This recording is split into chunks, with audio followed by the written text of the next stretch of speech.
This is Mother Teresa. She works with the poor in India. Her message goes beyond India and beyond our usual understanding of poverty. She reminds us that we are all poor. And yet in poverty, Teresa and freedom. In the poor, she finds Christ. She thinks everyone can. Everyone, everywhere.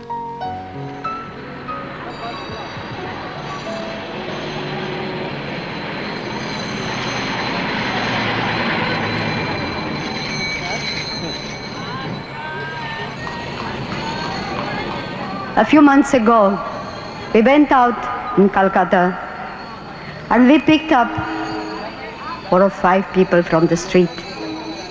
And we took them to our home for the dying. One of them was in a very bad condition. So I told the sisters, I'll take care of her. And I did for her all that my love could do. When I put her in bed, she took hold of my hand. And there was such a wonderful smile in her face. She said one word, thank you, and she died. She gave me much more than I gave her.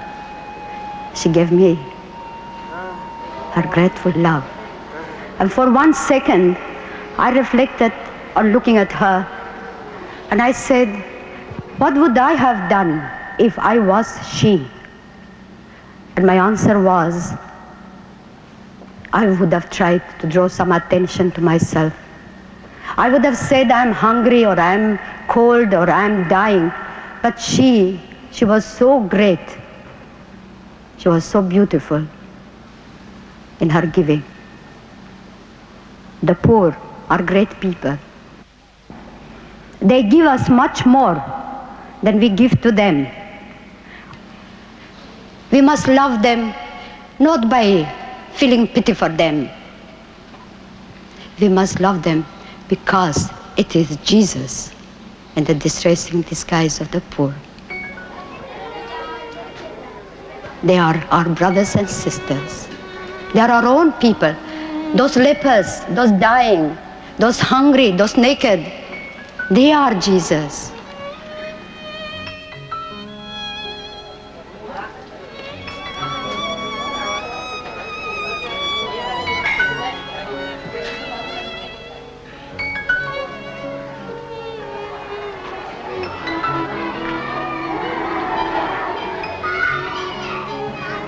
That is why I say that our sisters and brothers, the missionaries of charity, are not social workers.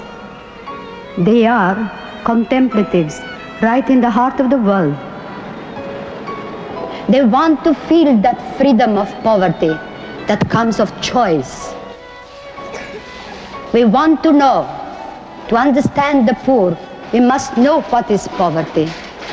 And that's why I call it freedom of poverty. We are free to love God, to love Jesus with undivided love, and to love our poor with undivided love.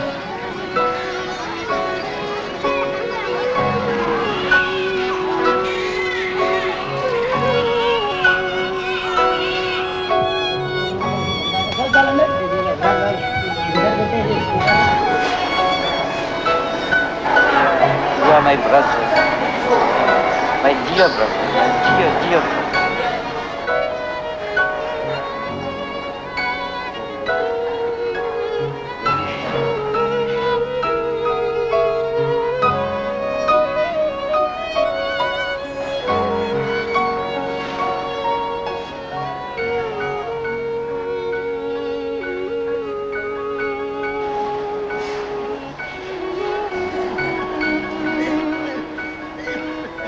Every day we say this prayer, Dear Jesus, help me to spread thy fragrance everywhere I go. Flood my soul with thy spirit and life. Penetrate and possess my whole being so utterly that all my life may only be a radiance of thine. Shine through me and be so in me that every soul I come in contact with may feel thy presence in my soul. Let them look up and see no longer me, but only Jesus. Stay with me, and then I shall begin to shine as you shine, so to shine as to be a light to others. Our sisters and brothers, to be able to do what they are doing, to live the life as they are living. We need our lives to be woven with the Eucharist. That's why we begin our day with Jesus and the Holy Eucharist. We receive Jesus himself in that bread, the bread of life. And he gives us that beautiful opportunity to give him in return.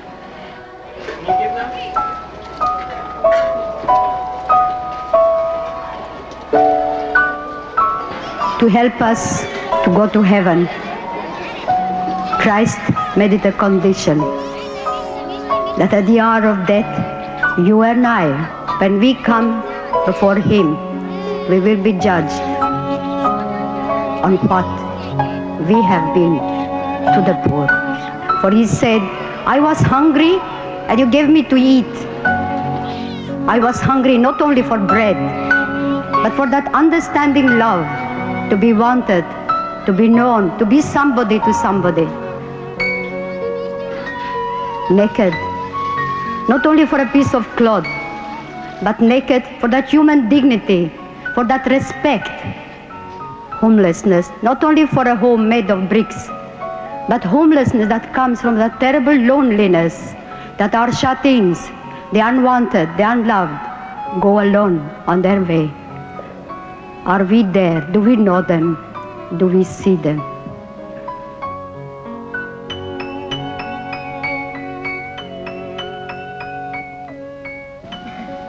I visited a home, one of the best homes in England.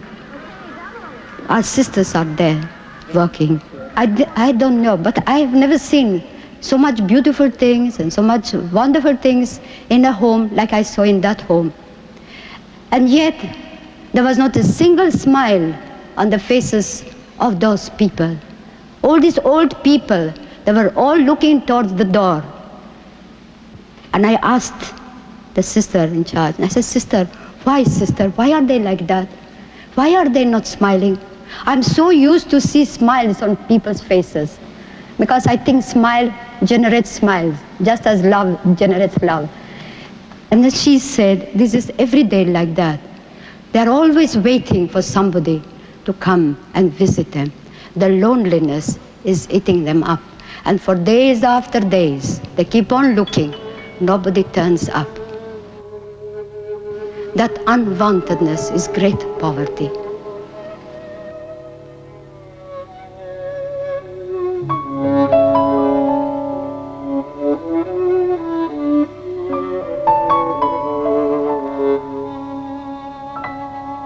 Do we really know our poor? Do we really know the poor in our own house, in our own family? Maybe we are not hungry for a piece of bread. Maybe our children, our husband, our wife are not hungry, are not naked, are not homeless. But are you sure that there is no one there who feels unwanted, unloved? Where are your old father and mother? Where are they?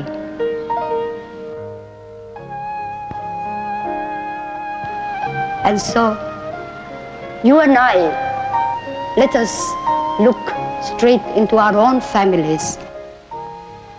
For love begins at home. Do we really understand the poverty of Christ? The poverty of our poor in our own home, in our own communities. Never turn your back to the poor. For in turning your back to the poor, you are turning it to Jesus Christ.